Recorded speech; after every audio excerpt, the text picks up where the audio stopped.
அவர் military மேஜரில் இருந்தவர். Right. அவரை போய் இவர் பேட்டி எடுத்துட்டார். இங்கே வரும்போது பேட்டி எடுத்துட்டார். பேட்டி எடுத்ததுக்கப்புறமா பார்த்தீங்கன்னாக்க இந்த ஜென்ரேட்டர் நாய்ஸ்லாம் வந்துருச்சு. கடவுளே. அதுக்கு அவரை டப்பிங்கு கூப்பிட முடியாது. அப்போது இவர் என்ன பண்ணார், சரி நீங்கள் பேச முடியுமா அப்படின்னாரு. நான் போட்டு பார்த்தா அவர் வயசானவர், குரலில் ஒரு சின்ன நடுக்கம் இருக்குது. கண்டிப்பாக நார்த் இந்தியன் இங்கிலீஷ். ஆனால் பிரிட்டிஷ் போராடணுன்ற அந்த ப்ரௌட்னஸ் இருக்குது வயசில். இவ்வளோத்தையும் மிக்ஸ் பண்ணி பேசணும்.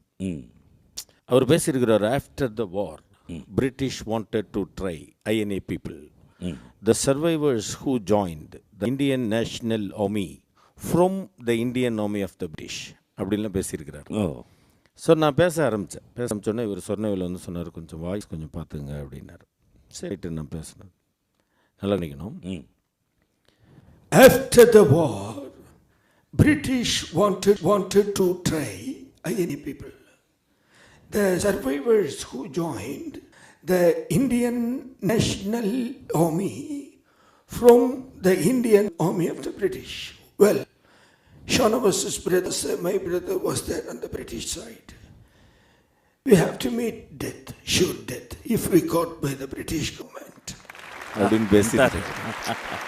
ஸோ அந்த மாதிரி வந்து எனக்கு சின்ன வயசுலேயே இந்த ஒருத்தரை பார்த்து அவங்கள மாதிரியே நடிக்கிறது, மிமிக்ரி பண்ணுறது, இதெல்லாம் வந்து எனக்கு ரொம்ப நடிகன் ஆகணும்னு சின்ன வயசுலேருந்து.